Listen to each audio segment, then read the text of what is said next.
కూటమి ప్రభుత్వం ఆంధ్ర రాష్ట్రంలో ఏర్పాటై 2 సంవత్సరాలు పూర్తి చేసుకున్న సందర్భంగా చిత్తూరు జిల్లా గౌరవ ముఖ్యమంత్రి చంద్రబాబు నాయుడు గారి సొంత జిల్లా చిత్తూరు పట్టణంలో ఈరోజు సుఖ సంతోషాలతో యావత్ కూటమి సభ్యులు అలాగే ప్రజల యొక్క ఆధ్వర్యంలో బ్రహ్మాండమైన సభ ఏర్పాటు చేసుకున్నాం.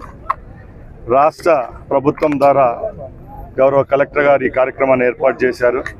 ఈ కార్యక్రమానికి 3 పార్టీలకు సంబంధించిన అతిరథ మహారథులు ఈ కార్యక్రమంలో పాల్గొన్నారు. ఈ 2 సంవత్సరాల్లో ఏవేవి అభివృద్ధి కార్యక్రమాలు ఈ జిల్లాలో జరిగాయో ఒక్కొక్కటిగా నెమరు వేసుకోవడం జరిగింది. ఇంకా రాబోయే 3 సంవత్సరాల్లో ఏవైతే సంక్షేమ అభివృద్ధి ఫలాలు ఈ జిల్లా వాసులకు అందించాలో అవి తప్పకుండా అందిస్తామని చెప్పి సభాముఖంగా అందరికీ తెలియజేసుకున్నాం. ముఖ్యంగా చంద్రబాబు నాయుడు గారు పుట్టి పెరిగిన చిత్తూరు జిల్లాలో ఈ 2 సంవత్సరాల్లో ఎక్కడ లేని విధంగా అభివృద్ధి జరిగింది. ముఖ్యంగా కృష్ణానది ఎక్కడదా, అది పుట్టుకెక్కడ, ప్రవహించేది ఎక్కడ. ఈరోజు చంద్రబాబు నాయుడు గారు అపర భగీరథుడై మదనపల్లి, పుంగనూరు, పలమనేరు, కుప్పం ఈ 3 నియోజకవర్గాలకు కృష్ణా జనాలతో తడిసిన అపర భగీరథుడు చంద్రబాబు నాయుడు గారు.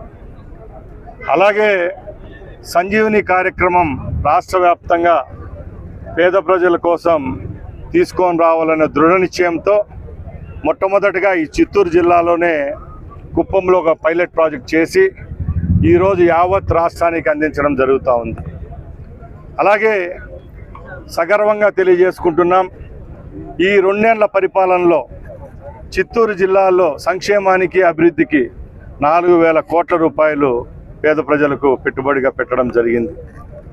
అలాగే ముఖ్యంగా చిత్తూరు జిల్లాలో ఉన్న మామిడి పంట రైతుల కోసం గత సంవత్సరంలో వాళ్ళ కంట్లో నీళ్ళు రాకూడదనే ఉన్నత లక్ష్యంతో 200 కోట్ల రూపాయలు సపోర్టింగ్ ప్రైజ్ ఇచ్చిన ఘనత చంద్రబాబు నాయుడు గారికి దక్కింది.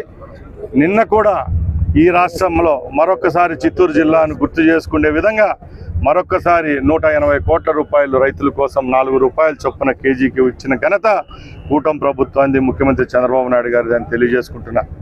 అలాగా చెప్పుకుంటూ పోతే చిత్తూరు జిల్లాను రాబోయే 3 సంవత్సరాల్లో అన్ని రంగాల్లో ముందుకు తీసుకొని పోయేదానికి అధికార యంత్రాంగంతో ముందుకు నడిపించేదానికి మేమంతా సిద్ధంగా ఉన్నామని ఈ యొక్క వేదిక ద్వారా తెలియజేసుకుంటూ ఈ కార్యక్రమాన్ని దిగ్విజయంగా ఇక్కడ ఏర్పాటు చేసిన జిల్లా యంత్రాంగానికి, ఈ కార్యక్రమంలో పాల్గొన్న కూటమి సభ్యులందరికీ మరొకసారి ధన్యవాదాలు తెలియజేసుకుంటూ సెలవు తీసుకుంటున్నా. జై హింద్, జై చంద్రబాబు.